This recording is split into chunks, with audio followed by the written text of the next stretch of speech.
voice of free speech. The truth delivered. Common sense for the American people.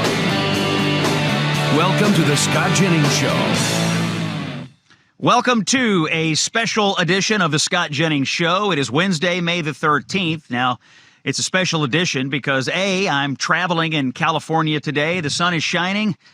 The grapes back there are graping. And B, we have conversations today that are important for our day-to-day politics, and in one case, a conversation that is important for history. Today, we have a conversation scheduled with Dr. Cochav Elkayam-Levy, who led the Israeli Civil Commission that issued its report this week on Hamas's systemic use of rape and sexual violence on and beyond October the 7th. I warn you in advance, the details are gruesome, but the truth must be told, and Dr. Elkayam-Levy has dedicated herself to telling that truth. Also here today, Senator Rand Paul with breaking news on the cover-up regarding the origins of COVID.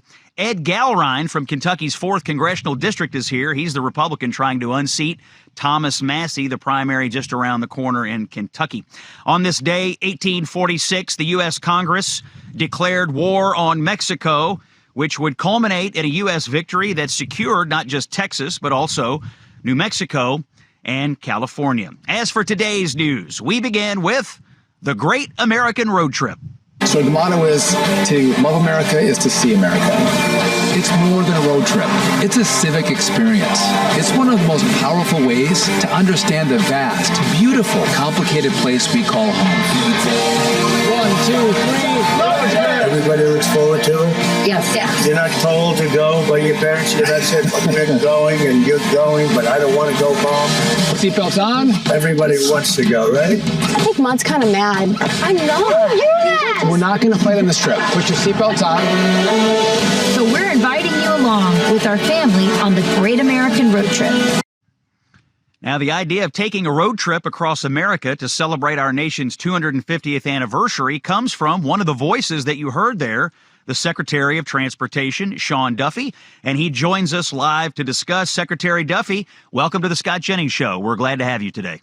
Hey, Scott, great to be with you. I did this road trip, but before we go further, I didn't go to California. I didn't see the grapes behind you, but good for you. It looks beautiful in sunny California. Politics are bad, but the grapes look very good.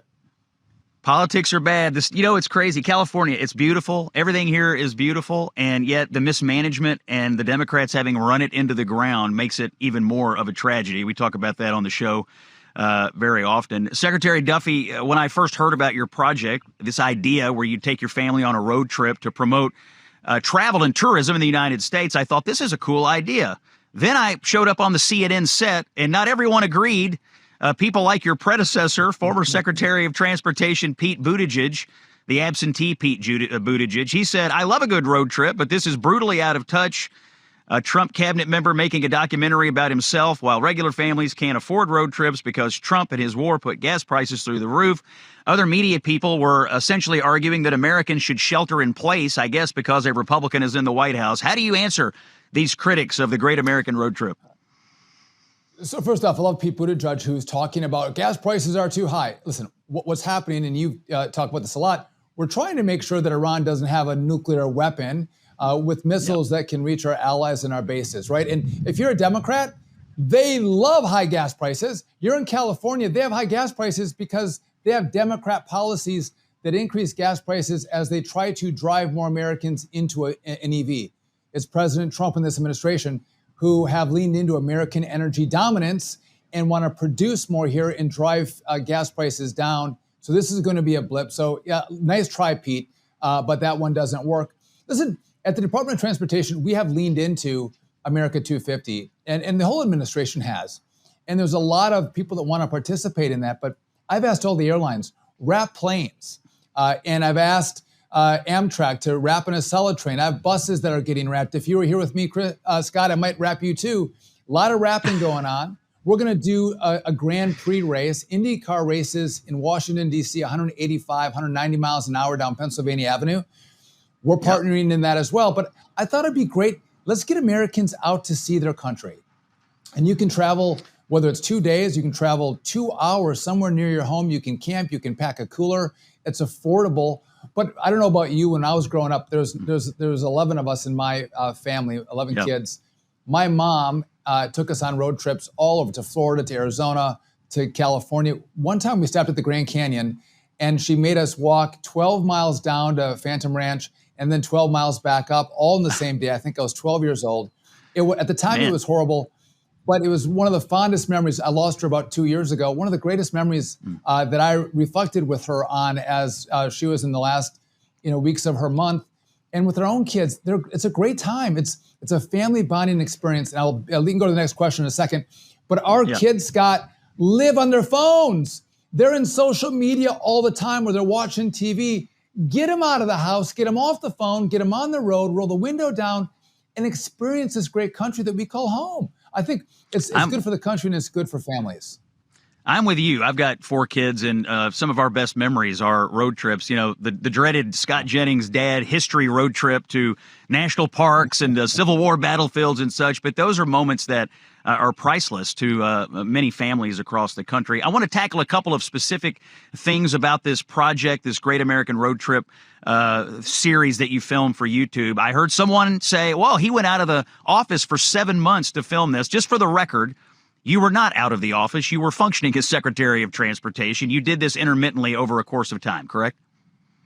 Yeah. So if you look at what I said, right? I said 7 months, but it was over the course of. So on average, it was about 2 days a month. I'd go on a road trip, go to a destination, quickly film it over a couple of days, and get back to work. I did take. In April, I took a few more days over the kids' spring break and hit multiple locations. We traveled all over as part of the show. But no, if you look at all I've done, Scott, in aviation, in building a brand new air traffic control system, what we've done on NOTAM, what we've done with illegal truck drivers. I mean, the list goes on. We have been one of the most productive DOTs in the history of DOT. And so, again, your Democrat colleagues on CNN, they know that. They see what we do. But it's just a cheap shot to say that I've taken time off. I think they feel bad. When Pete Buttigieg took 2 months off of work and didn't show up, I work almost every single day of the week at DOT, and I'm proud of it. It's the best job I've ever had. I love it. And again, I love serving the American people.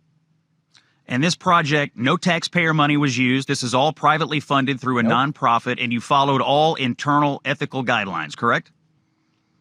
So my ethics team looked at the documents in our relationship with this nonprofit. It says no one gets any benefit, no one gets special consideration.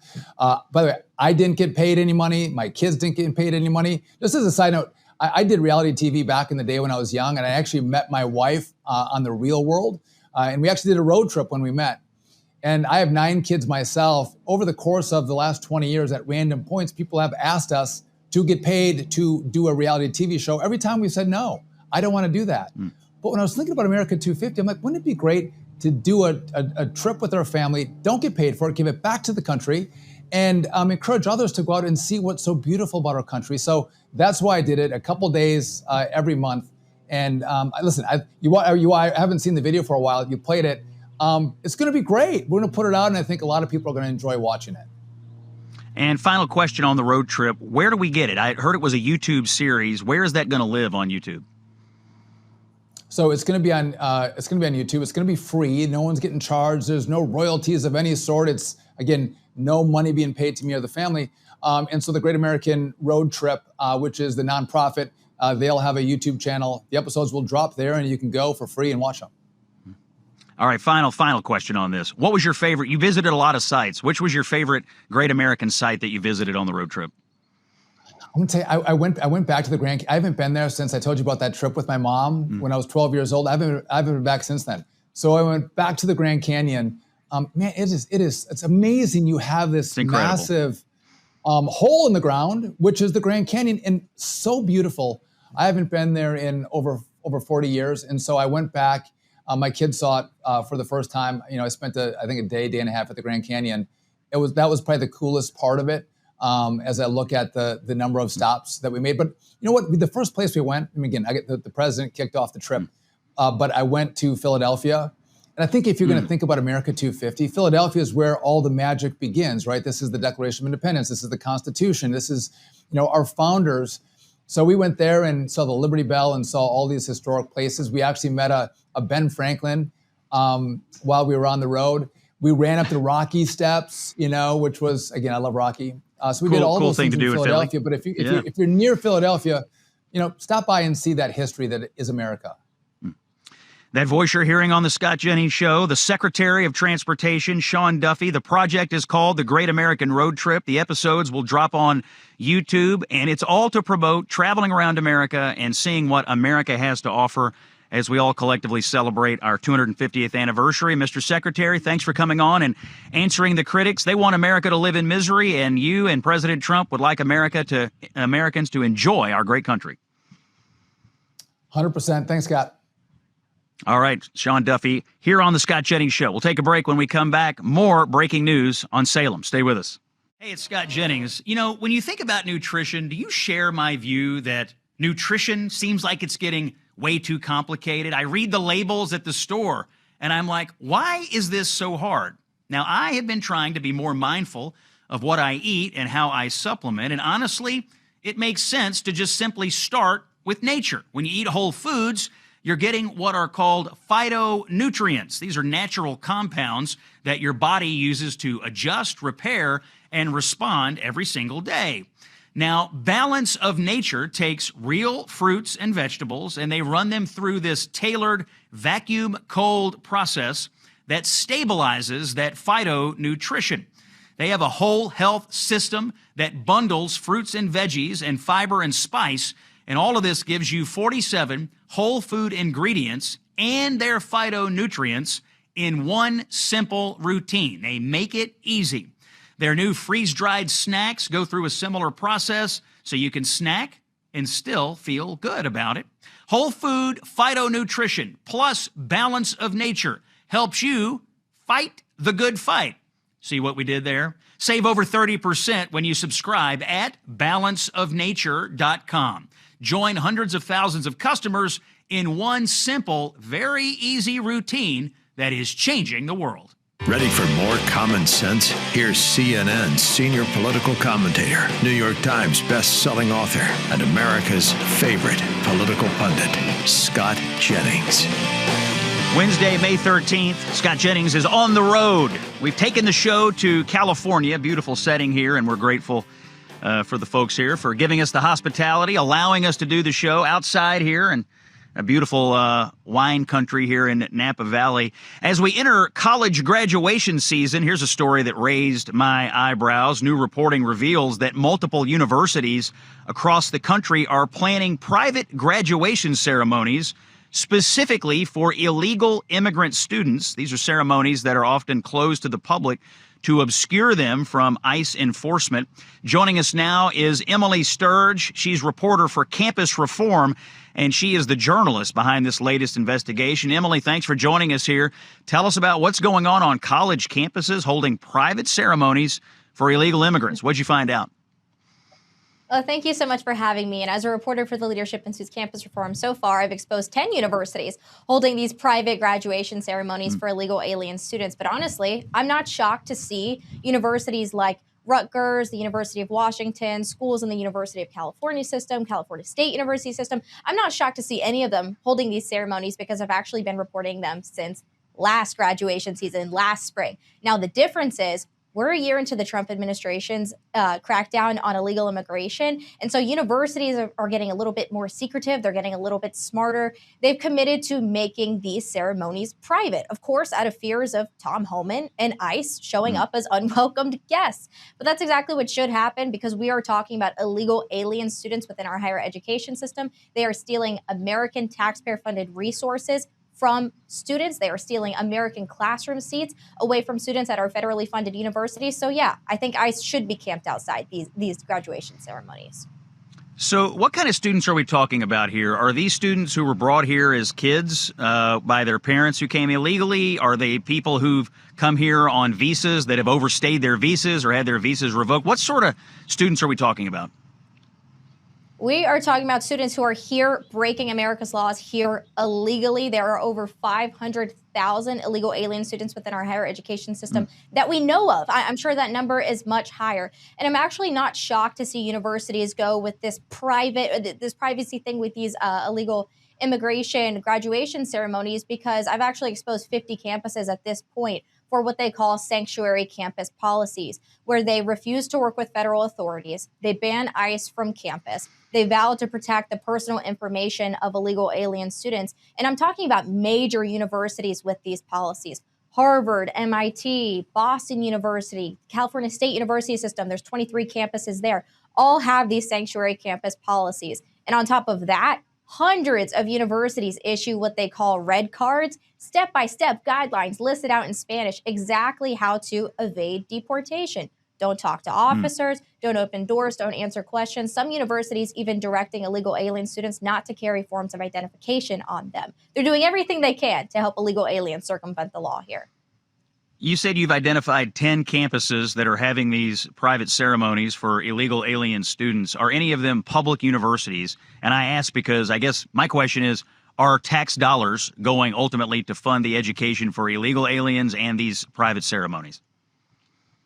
Absolutely. So we're looking at schools in the California State University system. And I want to point out that many of these schools, they're hosting these events through their undocu resource centers. So that's resource centers explicitly providing resources to illegal alien students in the higher education system. Now, these resources provide millions of dollars in scholarships, career resources, even free legal services. In the California State University system specifically, I actually exposed the state of California using state funds to go to that university system to provide deportation defense for illegal alien students in the higher education system. So each of those campuses within that university system, there's 23 of them, provide free legal services courtesy of California's taxpayers. It's absolutely a shame to see, and I hope the Trump administration digs into that. I'm going to keep exposing it. I hope they look into it.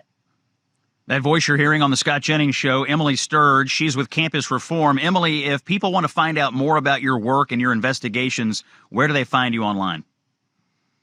My work is on campusreform.org, and I'm at Real Emily Sturge on all social media platforms.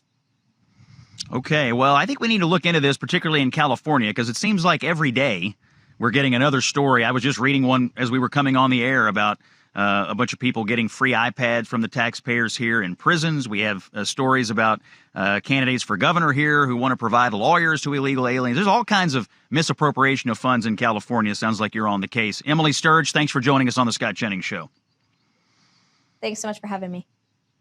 All right, we're going to take a break. When we come back, one of my favorite members of Congress is coming by, Brandon Gill of Texas. We're going to talk about the issue of fraud. He's been appointed as the head of a new task force in Congress, and he is looking into all this fraud we've been hearing about across the country. Brandon Gill is next on the Scott Jennings Show. Stay with us.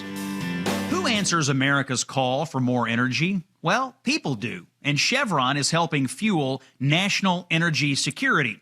Their U.S. production has increased by nearly 60% in the past 3 years, and with plans to invest over $10 billion in U.S. energy projects this year, they're helping boost economies, create better jobs, and build an America powered by America's own energy. Learn more about what Chevron's people do at chevron.com/America. Freedom to speak clearly with no leftist lunacy. This is the Scott Jennings Show. In 60 seconds, the great Congressman Brandon Gill of Texas comes by. We're going to talk about fraud and the investigations going on into fraud across this country. First, a word from our friends at Relief Factor. I ask you a simple question. Have you ever been in a bad relationship? The kind that wears you down. You settle into it, but deep down you know this is not how it's supposed to be. That is what daily aches and pains are feeling like. You stop expecting to feel good. You think, well, this is just how it is for me. It doesn't have to be that way, because with Relief Factor, you can break up with the pain, just like Anthony did. Anthony is a satisfied customer. He writes in, quote, I was dealing with debilitating pain and fatigue. I've been taking Relief Factor for 2 months. I'm back to running my business, fishing, gardening, doing the things that really matter to me. Don't take it from me, take it from Anthony. Or also take it from me. We've been using Relief Factor in the Jennings household. My dad, no spring chicken, Mr. Jennings, but he's hopping around in the backyard with our his grandkids, like he is one. He's been using Relief Factor for a few months. He can't say enough good things about it. 100% drug-free. It targets inflammation, which is a root cause of pain. And They have an amazing deal. It's called the 3-week quick start, costs $19.95. You get it by going to relieffactor.com or calling 1-800-4RELIEF. Again, my advice, break up with the pain and get back to what matters the most. We have some breaking news into the Scott Jennings Show. Just announced this morning, the Trump administration temporarily blocking new home health and hospice providers from enrolling in Medicare as of today. This nationwide moratorium is the latest move by Vice President Vance's anti-fraud task force to crack down on healthcare scams, including those that affect Medicare, which of course is a U.S. government program providing health insurance to elderly and disabled Americans. It all begs the question, just how much of your tax money is being wasted on fraud? Which nonprofits are using your money to abuse our immigration system? How many publicly funded institutions are engaging in illegal discrimination? These are the questions that our new House Oversight Task Force, chaired by Congressman Brandon Gill, will answer. He's working with Congressman Jamie Comer at Oversight on this. And Brandon's going to lead a crusade against fraud in our institutions, not just by calling out where the fraud is, but by drilling down to the very source to stop the payments from being made at all. And joining us to discuss all this is Brandon Gill from Texas. Brandon, welcome back to the Scott Jennings Show. We know you, of course, from your brilliant performances in these oversight meetings. Now they've given you a new job, launching this new task force to go after fraud, particularly in the state of Ohio. That's where we'll start. Welcome in. Tell us what's going on. Yeah, thanks for having me. This is a task force that Chairman Comer formed that I'm going to chair, called the Task Force on Defending Constitutional Rights and Exposing Institutional Abuses. And the goal of this task force is to go after entities, whether government programs or NGOs or colleges and universities or businesses even, who are infringing on the American people's constitutional rights or abusing them. And that could be in the form of DEI programs where businesses are refusing to hire somebody because of the color of their skin, or universities refusing to enroll somebody because of the color of their skin. It could be NGOs that are funneling tax dollars to woke entities or to the Democrat political apparatus. Or in this case, where we're going to start is launching a formal investigation into this massive Ohio Medicaid fraud. And this is a case somewhat similar to the case we saw in Minnesota with the Somali fraud. But in Ohio, most of the fraud that we found so far deals with home health services. And these are services where you have somebody who gets a Medicaid waiver from a doctor to provide home health services to a patient, which could include, by the way, companionship and conversation.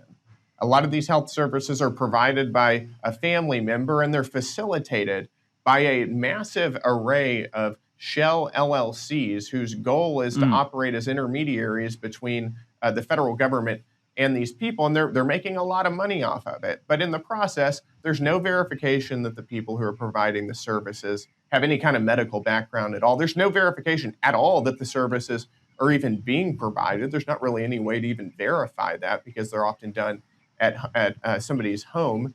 And there's no cap on the spending for this program. And a lot of these LLCs are shady, to say the least. And this is the kind of thing that the American people are sick of. They're sick of their tax dollars being wasted on fraudulent programs. And we've launched an investigation into it. We've sent out a letter requesting documents and communications and information from the Ohio Medicaid Agency, from the Bureau of Program Integrity, and from several of these LLCs, and we're going to figure out what's going on with it.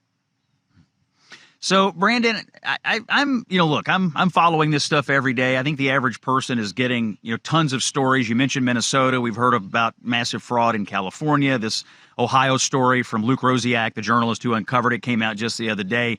Yep. We're getting a lot of stories. They all sound very similar. I mean, you basically have taxpayer-funded institutions and programs being abused by different kinds of communities and different kinds of states. At this point, my question is this: should we just assume that this sort of fraud is occurring in all 50 states, or is it isolated to certain pockets? What's your sort of gut instinct on this? I think at this point, the assumption is that this fraud is happening all over the place. And our goal on the task force is to find it. We don't care whether this is happening in a red state or a blue state. Minnesota, of course, is a very Democratic state. Ohio is a red state. doesn't make a difference to us, and I don't think it makes a difference to anybody in this country who is wasting our tax dollars or who is to blame. We just want to make sure that it ends and that people who are engaging in this are ultimately stopped, and if the facts warrant, put behind bars. But you've got so many problems with Medicaid and with a massive social system where you have programs that are administered by states but are funded by the federal government, where there's an incentive misalignment, where state actors, whether it's a bureaucrat or an elected official, have an incentive to basically dole out as much money as they can because it's not the state, in many cases, who's actually on the hook for it. So they don't have an incentive to make sure that these programs aren't being defrauded. In fact, in Minnesota, I think that the officials knew that the programs were being defrauded, and yet they started handing out money anyways because that was essentially a way of buying off votes.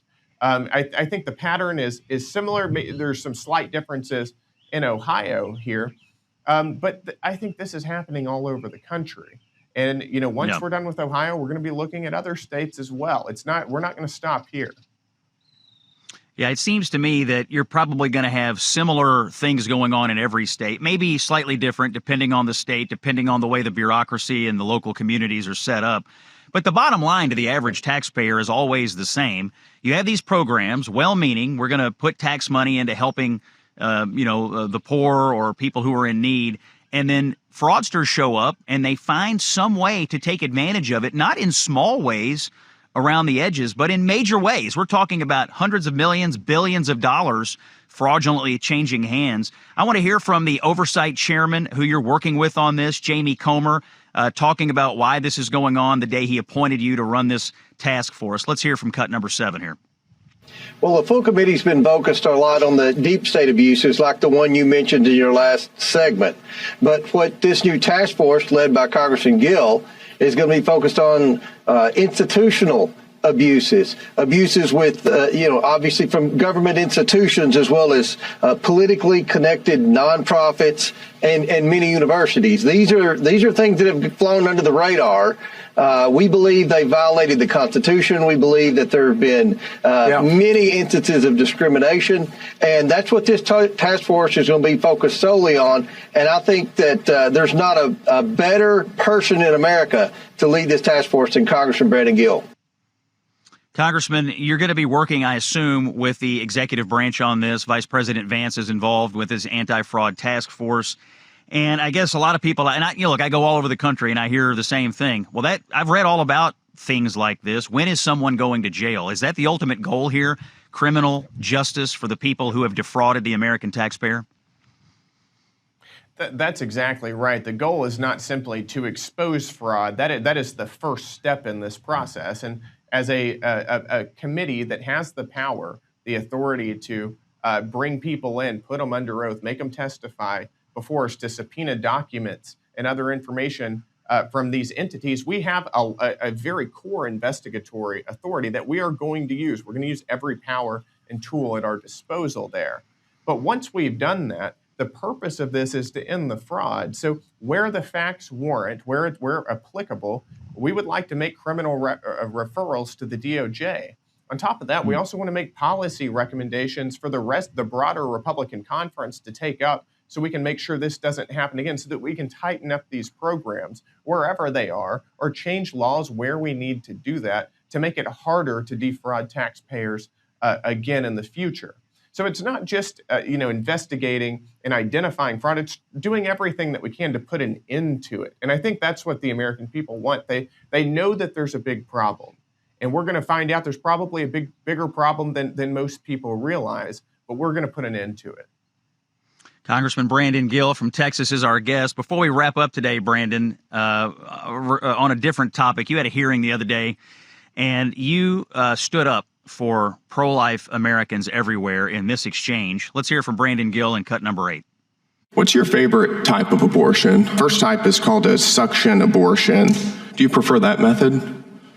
I stand by my former testimony. That sounds kind of gross, doesn't it? One is called dilation and curettage. What I believe we are here to talk about today is the FACE Act. I wouldn't want to talk about this either if I were you, because it is barbaric and evil. Congressman Gill, you had someone on the witness stand there at the table who simply couldn't answer basic questions that you were asking about this barbarism that they defend every single day. Tell us about that hearing in our last minute here. Well, what I wanted to know, we brought in somebody who is a wildly pro-abortion, abortion advocate, advocates for it legally, and believes that abortion is a good thing. So what I wanted to ask her is, if this is such a great thing, as you say, what kinds of abortions do you prefer? You know, there are a lot of different methods of abortion, and I won't give the details here. I did in that hearing. They're incredibly disturbing. They're gruesome. They're barbaric.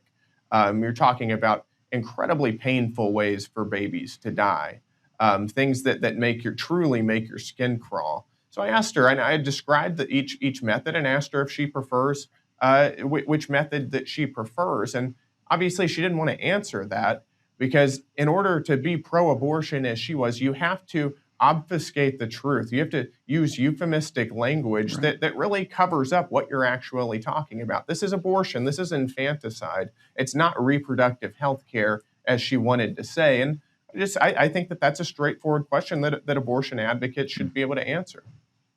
Yeah, and they could not, and they will not, and they try to cover up the truth about this barbarism that goes on in our country. Congressman Brandon Gill, thanks for coming by today. We'll keep an eye on the fraud task force. When you've got something on it, come back. We'd love to hear about it.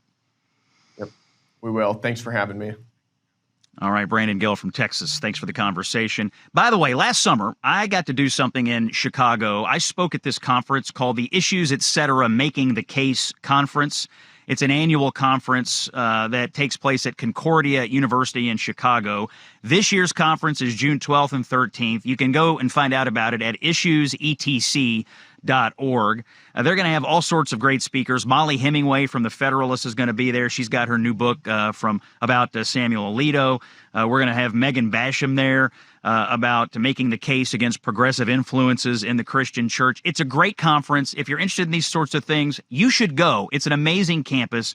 Sign up at issuesetc.org. I went last year. It was amazing. Issuesetc.org. I cannot recommend it highly enough. When we come back, we're hoping to hear from Senator Rand Paul. Blockbuster story out of his committee today on The Scott Jennings Show. Fighting for free speech and Western civilization. This is The Scott Jennings Show. Breaking news into The Scott Jennings Show. A CIA employee testified at a Senate hearing this morning. He testified that in August of 2021, the intelligence community was prepared to determine that the COVID-19 pandemic likely began as a leak from a Chinese lab. But days later, that changed after Dr. Anthony Fauci injected himself into the conversations. Let's take a listen to that testimony, Cut 11. Dr. Fauci's role in the cover-up was intentional. Dr. Fauci influenced the analytical process and findings by leveraging his position to ensure the IC consulted with a conflicted list of curated subject matter experts, public health officials, and scientists. This included some of the authors of the paper, The Proximal Origin of SARS-CoV-2, and other public health experts who have been in his orbit for the last 20 plus years. Joining me now to discuss this explosive testimony, the leader of the hearing in this investigation from my home state of Kentucky, Senator Rand Paul. Senator, thanks for your time today. You brought forth this whistleblower. What did we find out exactly about Dr. Fauci, and is there criminal implications here? You know, the left has said for some time, follow the science, follow the science. Well, it turns out in this instance, the scientists were saying that the evidence pointed towards this leaking from a lab, that this was a man-made virus, and yet Anthony Fauci, behind the scenes, went to the intelligence community, testified, and influenced the outcome. Nobody seemed to ask the real question, is Anthony Fauci without a conflict of interest? Well, of course he's not. He funded the research that went on in China. He made the decision. So if this came from a lab in China, he would have obvious reasons for self-preservation to try to argue that it didn't come from the lab. So he wasn't an objective source. We found dozens of others, other scientists that were being paid. Virtually anyone you can look at or shake a stick at that was a virologist has somehow been employed in our intelligence community. It's one of the extraordinary things of this investigation, how many links there are to intelligence community with scientists who you thought were just at the bench doing science. But no, this was brave of this man to come forward. He's a decorated CIA veteran, and we appreciated him coming forward and becoming a whistleblower and letting us know what was going on at the CIA. Let's talk about Dr. Fauci. Now, he got a pardon on the way out the door from former President Biden.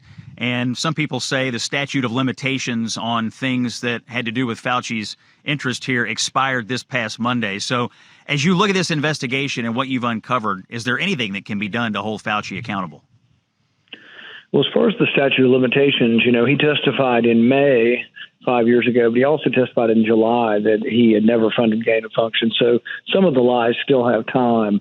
He also destroyed federal records and advised others to destroy federal records. That's against the law as well.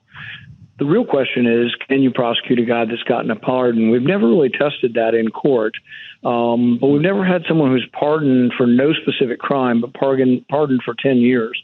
Anything he did in the 10 years, he's pardoned. And then he was also pardoned by an auto pen in the sense that it wasn't a handwritten signature.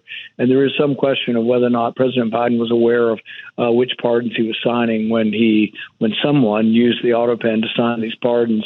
So these are questions, and I think they'd not be determined unless we go to court. I've sent a criminal referral to the Biden DOJ, but also to the Trump DOJ, and I haven't had much luck.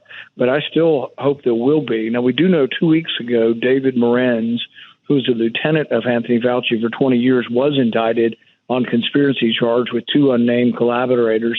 So I don't think this is over, and I continue to push. But I can only do so much. I don't have the power to prosecute. Some wish I were prosecuting Fauci, but I don't have that power. But I do encourage those who have the power to do so. It's incredible what you've uncovered, because had we known the truth then, the response in our nation and the devastation to small businesses and children and families would have been far different. Let's hear cut number 10. Public health policy would have been very different had the American public been made aware that a virus from a lab in China was going to serve as the foundation for an emergency use authorization mRNA products being mandated by the former administration. Senator Paul, 20 seconds to go here. Did the response of our federal government and our state agencies fail the American people? Without question. We knew in the first month that kids weren't dying from this and weren't affected. We knew they would become infected, but once they'd recovered, then they would be safe to visit with their grandparents. Instead, Fauci closed the school for years, wouldn't let you visit with your grandparents.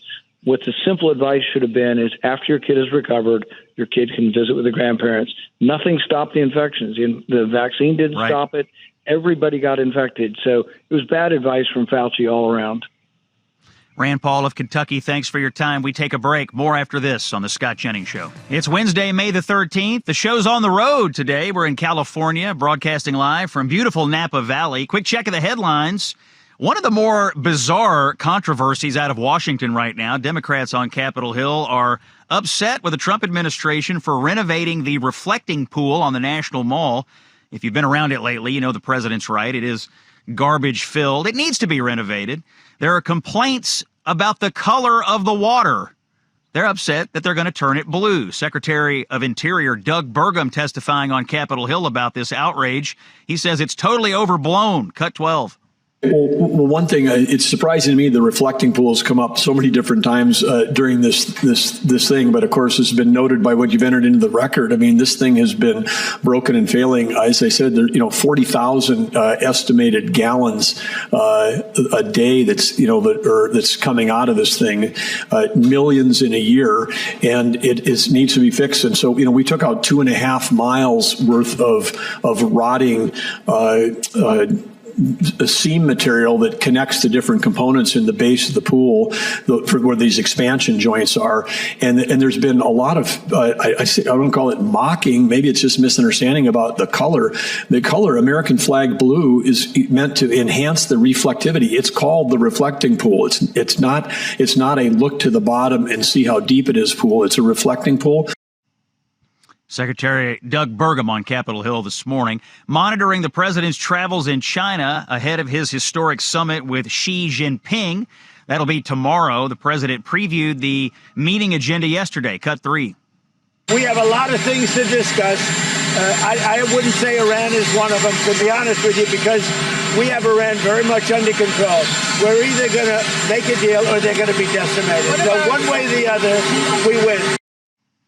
A lot of business leaders on the president's trip to China expecting some deal-making announcements as he travels around. Joining us now is a candidate for Congress. A big story, one of the biggest primaries in America going on right now in my home state of Kentucky. It's in the 4th Congressional District.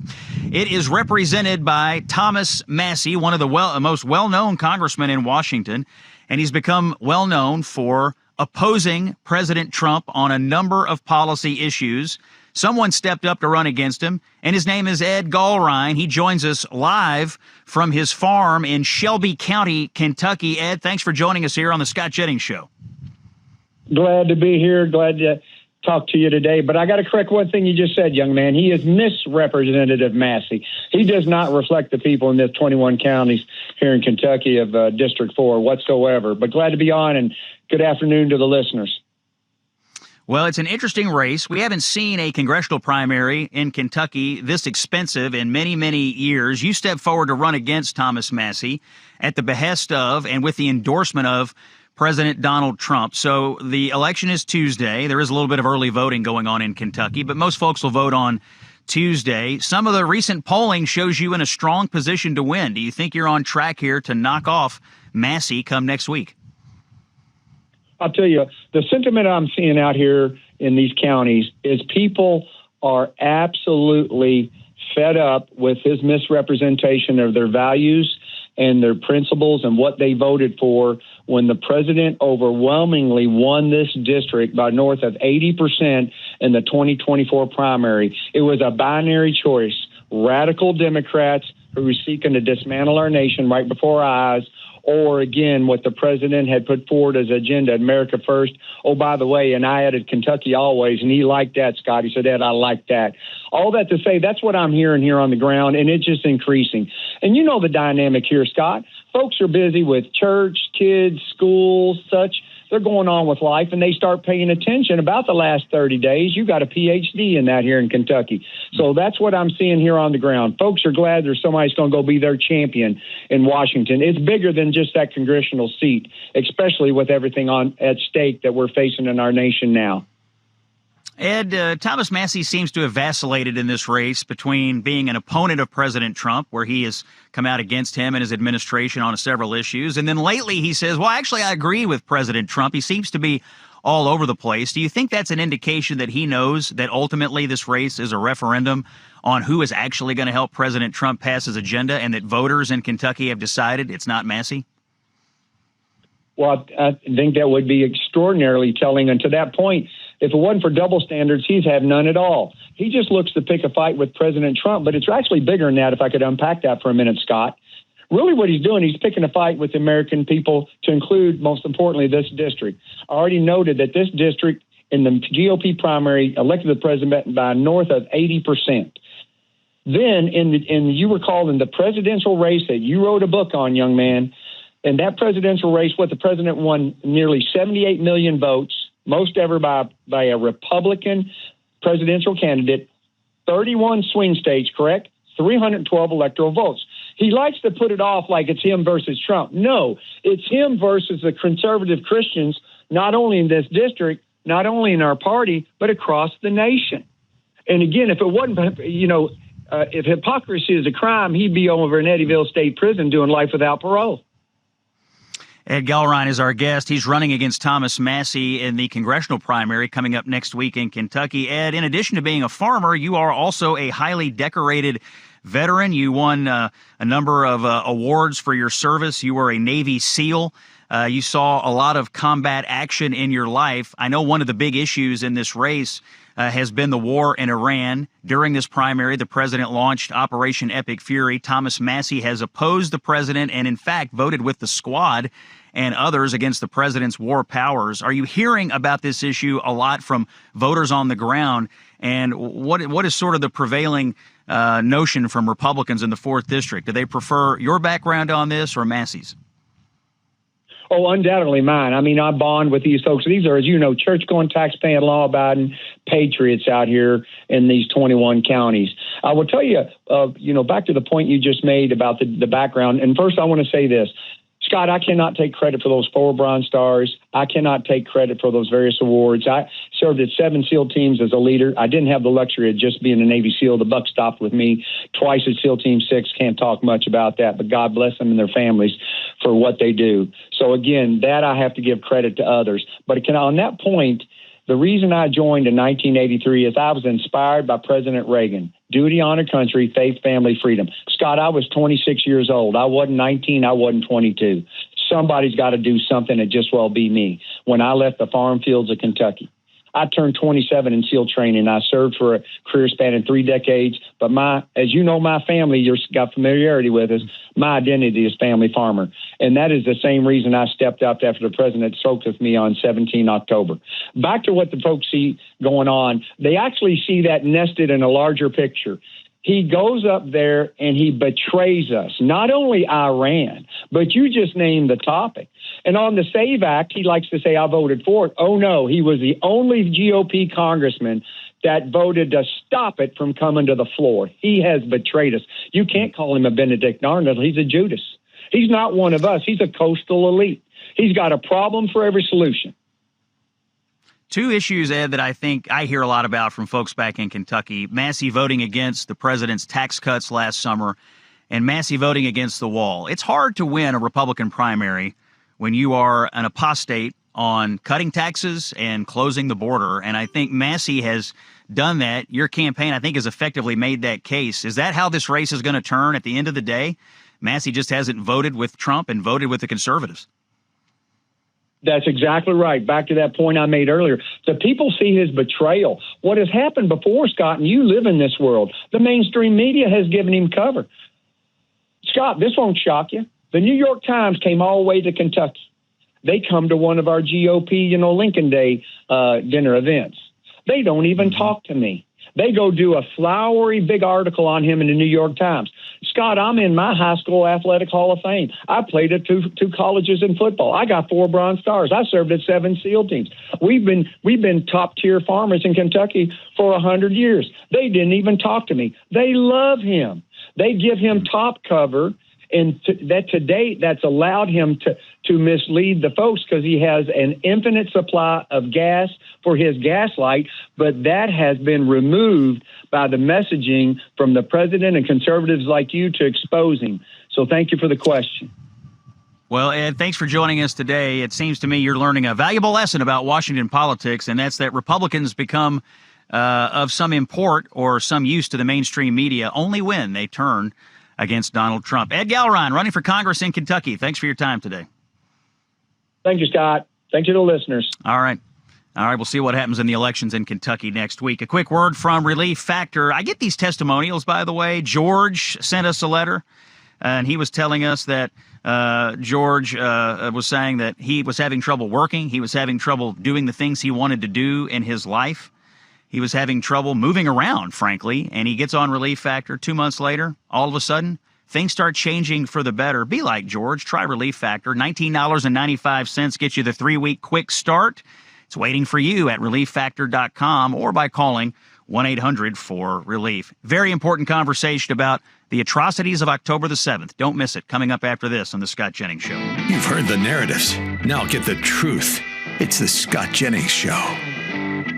It is Wednesday, May the 13th, and I want you to pay close attention to this conversation that we're about to have here on the Scott Jennings Show. October the 7th was one of the darkest days in modern history. Hundreds of people in Israel were slaughtered, kidnapped, and tortured by Hamas when the terrorist organization invaded Israel from Gaza. The full documentation of the atrocities committed that day have never been fully told until now, and it is thanks to our next guest that we are learning exactly what the terrorists did.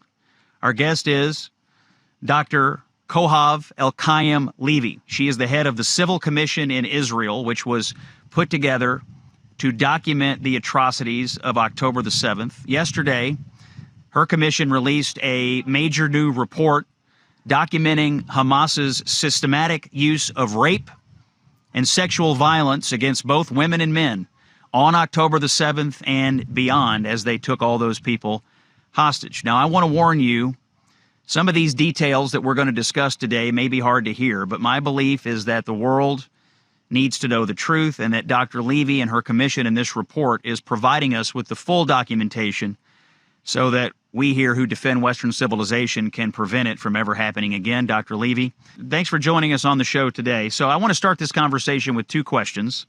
Number one, how did you collect all of this fully documented evidence so that we may know the full depths of these horrors? And what are the top line findings that the world needs to know in your work? Excellent questions. For over 2 years, we have collected materials, images, videos that Hamas themselves posted online and through Telegram, social media that day. We filmed testimonies of survivors, victims, families. Some of you, Scott, I know you've been to Israel and you've met them, and it's nothing tells more than meeting the families and the survivors and former hostages. And we've been able to gather overwhelming amount of evidence of, unfortunately, a reality of a strategy of sexual violence conducted by Hamas and inflicted with exceptional cruelty.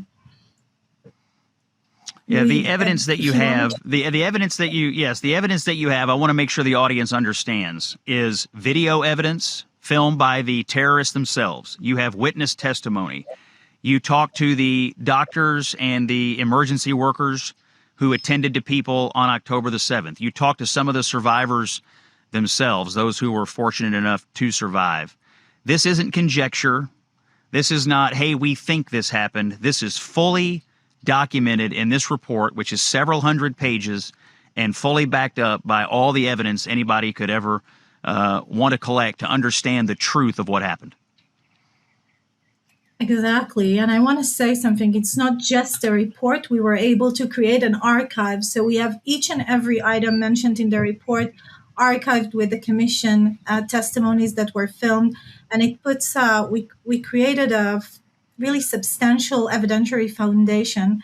And after we immersed ourselves in the materials, we were able to identify 13 patterns of sexual abuse. And I want to warn the public of the descriptions that I'm going to share. It's really difficult materials that I think kind of highlight that it's that sexual violence that people imagine looks very different during a terrorist attack. It's rape, gang rape, mutilation, burning of genital areas of victims, torture, shooting at women in their faces and genital area. And the report opens with a devastating testimony of Ricarda Luke. Ricarda Luke is the mother of Shani Luke that was taken on October 7 and was filmed by Hamas themselves. Her body is seen in the video taken into Gaza almost naked, surrounded by armed men. The crowds in Gaza are speeding over her body, and unfortunately, her body is disformed, and unfortunately, the family had to witness it live, and they had to see this the same day that it happened, the devastating testimony of the mother that had to see this is heartbreaking. Dr. Levy, I want to stop this conversation. We have to take a break, and we're going to get into even more details after we come out of the break. This is Dr. Cochav Elkayam-Levy, head of the Israeli Civil Commission, discussing her report on the sexual atrocities committed by Hamas on October the 7th. More right after this. News, comment, and the stories and facts the mainstream media refuses to discuss. It's the Scott Jennings Show. Yesterday, the world saw the release of a landmark report entitled Silenced No More. Sexual Terror Unveiled, the Untold Atrocities of October the 7th and Against Hostages in Captivity. This marks a definitive turning point in the struggle for truth about what Hamas did on October the 7th and beyond. This report was commissioned by the Civil Commission on October 7th, Crimes by Hamas Against Women and Children. The document is the result of a rigorous independent investigation led by Dr. Cochav Elkayam-Levy, who is our special guest conversation today. The archive that they have put together there contains 430 testimonies, 1,800 hours of visual analysis, 10,000 photographs. And the report, Dr. Levy, as you told us before the break, has identified 13 distinct patterns of abuse, establishing that sexual and gender-based violence was not incidental, that it in fact was a strategy, a systematic and deliberate strategy of what Hamas did to Israel on that day. Thank you for your time today. Thank you for publishing this report. You talked to and watched the testimonies of hundreds of people who were victimized, who were witnesses to all of this. Give us an idea of the depravity, of the horrors that the people of Israel faced on that day. Yeah, I think what we saw is really the worst of what men can happen to men and women. We saw also the terrorists glorifying the crimes, using social media and Telegram, Twitter, everything to showcase, to broadcast the violence. So families saw everything that happened to their loved ones real time. Sometimes they use the social media of the victims themselves. When I say that the videos and the images that we have analyzed show exceptional cruelty, they show mutilation of bodies, burned bodies, as I said, shooting at men and women in genital areas, really the most devastating graphics that you can imagine. Yeah, the testimonies of what happened, the depravity, shows that this was not incidental. This was part of the plan. And is it true that one thing you uncovered is that when these terrorists came across, they actually had instructions on how to commit these atrocities, on how to commit rape against the civilian population they were encountering? Yeah, so the report is 300 pages, and over half of it is a factual section. And when you read it, you kind of see yourself the similarities. It struck us that the fact that they conducted this violence in a very systematic way, inflicted pain in similar ways, that we had to take a step back and see that things have been repeating, that it wasn't random violence, that people describe similar things that happened to them. And one of the most devastating patterns is actually the abuse of family members in front of one another, the sexual humiliation, sexual assault of family members, especially in captivity. The hostages have suffered I don't think we have enough words to describe the reality of hell, of those who were held captive and unfortunately had to live the sexual violence on a daily basis. They described it sometimes in ways that stay with us. For instance, one of the hostages that came back shared that she couldn't even take a shower, and she was raped, and she couldn't even. It's just these kind of accounts that stayed with us most, and those are families, as I said. And I think the report makes this clear. This wasn't something that just happened on October the 7th. After they took the hostages back to Gaza, this was repeated sexual abuse of the hostages over weeks and months. And as you said, some of the stories we're hearing, they would take people who were in the same family and force them to engage in sexual acts on one another. This humiliation that went on prior to them, in many cases, murdering these hostages. Frankly, Dr. Levy, I think the world ought to be grateful that you did this work, but I am concerned about how you and the rest of the commission and the investigators here. I'm concerned for you, because how you ever forget any of these things and how you ever recover from hearing these stories, I don't know. You're a strong person to have gone through this and to brought this forward. First of all, thank you for recognizing this. I think the work of the team, trauma expert, even the most experienced teams that have seen things in their lives, I think that was the most challenging part, the exposure to the violent materials, the constant exposure, the trauma that it leaves. And I feel now such a huge relief that the report is released and we can begin a process of healing, for us to know that this is not only our knowledge, but now people can read what we have known for so long. It's something that just brings a lot of a huge relief to us. And also, as you said, I believe this report serves as a watershed moment.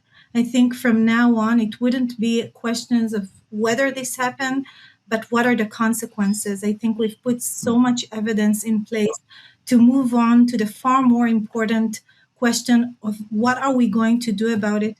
It's important for me that not only us as civil society, academia will read this report. We need terror experts to start learning everything that we wrote.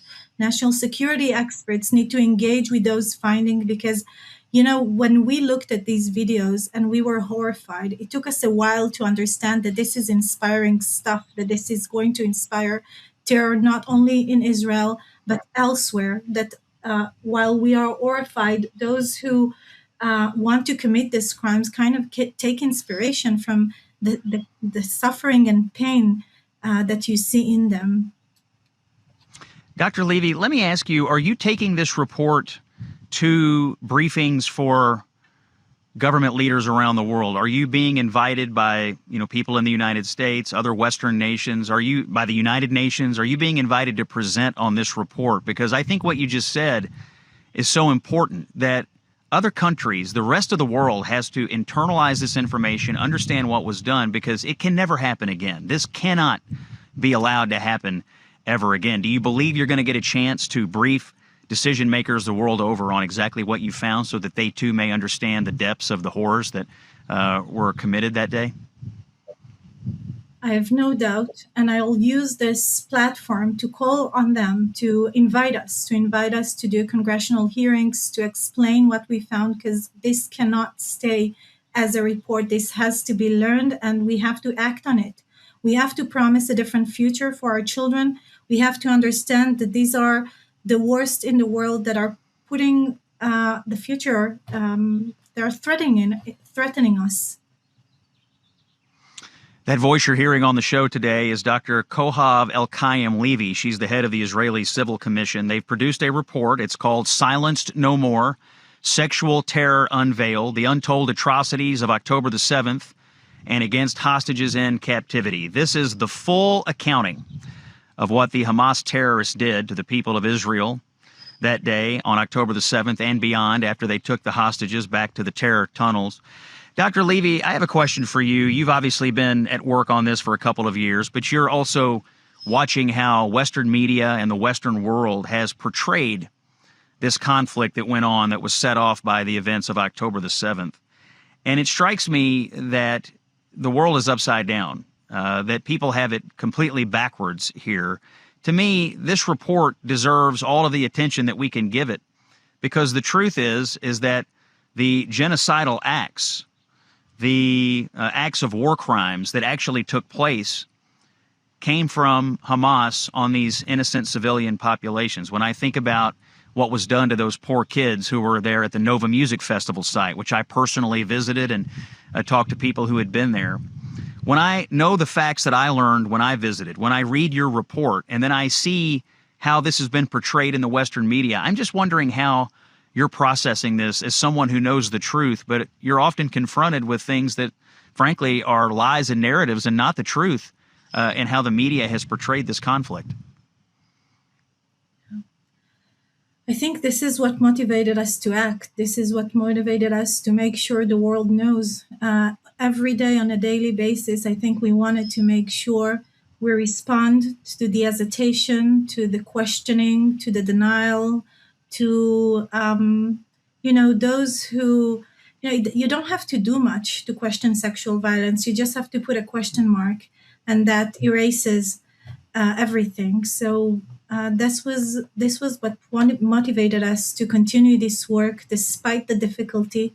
And I want to tell you that very few people in the world wanted to see what we have seen or to engage with those materials. We felt that if we want to do this, no one will look at these images, no one will see what happened, and no one will make sure to tell, describe these atrocities.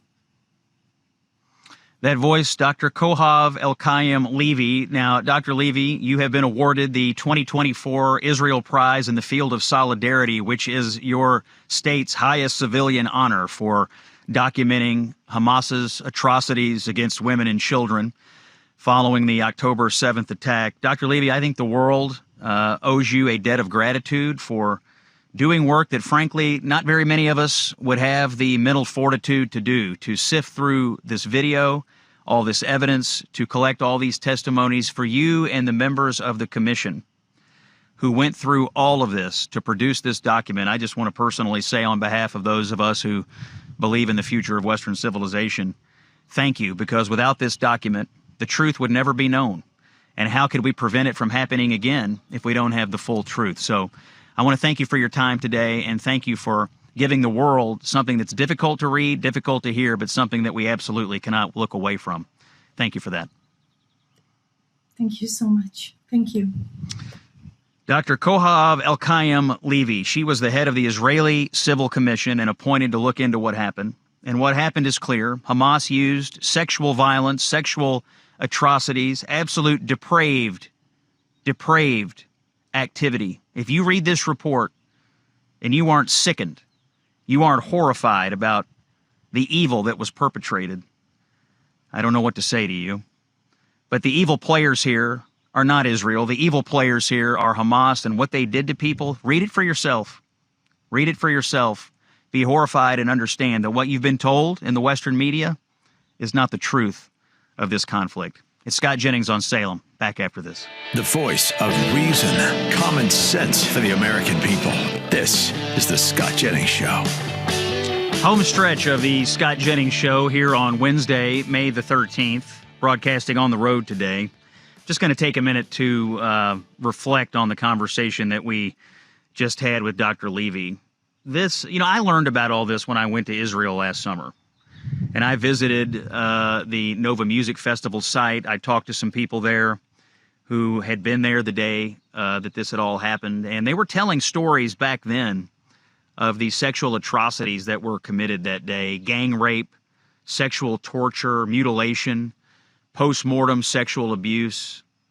I mean, it's inhuman. It's subhuman. And at the time I heard these stories, and I was thinking to myself, the world doesn't really know this. I mean, this is not really part of the narrative of what happened on October the 7th. And at the same time, I was absorbing all of this media, Western media, American media, and it was all anti-Israel. Israel's committing these war crimes. Israel's committing a genocide. Israel this, Israel that. Of course, none of that was true. What was true was all of these atrocities that happened on October the 7th, but Western media was ignoring it. And I have thought about that every day. And of course, you've seen me on television, being often a lone person trying to tell the truth. And not only was Western media ignoring this, they were also participating in a propaganda campaign to try to make it seem like that Israel was the bad guys here and somehow Hamas is the good guys. And I hate to boil it down to a simple question, but can we not tell the difference between the good guys and the bad guys anymore? And so as I was thinking about this over the last few months and speaking out about it, when I learned about this report that Dr. Levy was about to issue, I was anxious to have her on because this work needs to be publicized. This investigation of this sexual and gender-based violence, I think sometimes when we think about conflict and war and, it's happening far away, and it's easy just to think about it through the constructs that we're taught. Soldiers go here, soldiers go there, they shoot at each other, somebody wins, somebody loses. That's not what happened here. On October the 7th, Hamas terrorists came across into Israel. They attacked people in their homes. They attacked this group of kids who were at this music festival. These were civilians that they attacked. And it wasn't as simple as, hey, an army marched over and did something. Terrorists came over, killed people, murdered people, and in the process, they raped people. They humiliated them. They forced them into depraved situations. They mutilated their genitals. They shoved things in their bodies. While they were raping them, they killed them. There's one story in the report about a woman who had her breasts cut off from her body, and they're kicking them around on the ground like a soccer ball. Systematic, widespread, calculated sexual terrorism. Brutal, brutal sexual terrorism. And yet, what is the narrative that you've heard from Western media? It's all about Israel. The New York Times publishing stories this week. Crazy conspiracy theories. No evidence whatsoever. Here's the evidence. The Civil Commission report. This is actual evidence. By the way, most of the evidence comes from videos that were filmed by the terrorists themselves. They were wearing GoPros on their heads so they could send these depraved torture videos back to their families onto social media to brag about what they were doing. This was not incidental. This is part of the plan. This is part of the war against Western civilization. To do things that are so depraved and to demoralize us to the point where we say, well, gosh, we just have no choice but to give up in the face of these animals. And that's what they are. Animals. I don't know how else you could describe demons. I don't know how else you could describe the kinds of people who would do this to women, young girls, family members, forcing them to watch each other. I encourage you to read the report, Civil Commission on October 7th, Crimes by Hamas Against Women and Children. Read it. Read it all so that you may know the truth, which is not what you've been told by Western media. I'm off tomorrow. Back on the air the day after that. It's the Scott Jennings Show, Common Sense for the American People. Grateful for your time today. Thanks for listening.